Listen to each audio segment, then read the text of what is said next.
আজকের বিশেষ সংবাদ।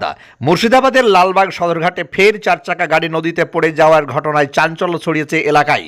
আজ বৃহস্পতিবার একটি সাদা রঙের স্করপিও গাড়ি ভেসেলে ছোট লঞ্চ তোলার সময় নিয়ন্ত্রণ হারিয়ে সেটি সোজা গঙ্গায় পড়ে যায়। ঘটনায় গাড়ির চালক আহত হন। স্থানীয় মানুষজন দ্রুত উদ্ধার কাজে ঝাঁপিয়ে পড়ে তাকে নদী থেকে তুলে প্রাথমিক চিকিৎসার ব্যবস্থা করেন। প্রত্যক্ষদর্শীদের দাবি, ঘাটে পর্যাপ্ত নিরাপত্তা ব্যবস্থা না থাকায় প্রায়ই ঝুঁকির মধ্যে পারাপার করতে হচ্ছে সাধারণ মানুষকে। গত বছর একই ঘাটে চারচাকা গাড়ি নদীতে এক শিক্ষকের মর্মান্তিক মৃত্যু হয়েছিল। এছাড়াও বহুবার চারচাকা নদীতে পড়ে মানুষের মৃত্যু ঘটেছে, এমনকি শিশু মৃত্যুও ঘটেছে। স্থানীয় বাসিন্দাদের বক্তব্য, একটি ছোট ভেসেলে একসঙ্গে মানুষ আর গাড়ি তোলা অত্যন্ত বিপজ্জনক। ঘাটে নেই পর্যাপ্ত র্যাম্প, সেই সুরক্ষা রেলিং বা নিয়ন্ত্রণ ব্যবস্থা। প্রশাসনের নজরদারি জরুরি।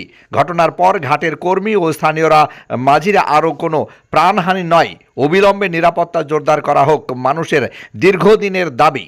খোশবাগ আজিমগঞ্জ রোড ব্রিজ দৈর্ঘ্য মাত্র 400 মিটার।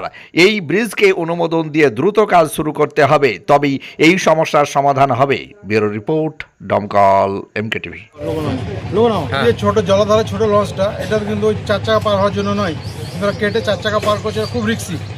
এতে স্টুডেন্ট চাপছে, চার চাকা চাপছে। এটা এরকম ঘটনা হামেশাই ঘটছে এখানে। এর আগে অনেক লোক মারা গেছে, মারা গেল।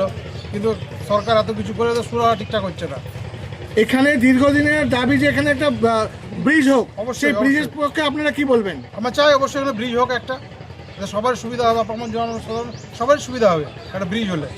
আগামী 28 তারিখ ফিরাদ হাকিম আসছে এখানে, তো সেখানে কি ব্রিজের দাবি অবশ্যই বলে মনে হয়? অবশ্যই রাখবো, আমরা রাখবো ব্রিজের দাবি। আপনার নাম? আমার নাম ওয়ালিউর রহমান, বাড়ি? লালবাগ।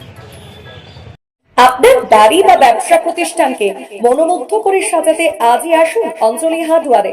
এখানে নামি দামি কোম্পানি টাইলস, মার্বেল ও গিজার শাওয়ার ও স্যানিটারি পণ্যগুলি ন্যায্য দামে পাওয়া যায়। ঠিকানা হরিহরপাড়া পার হাউসের নিকট মুর্শিদাবাদ।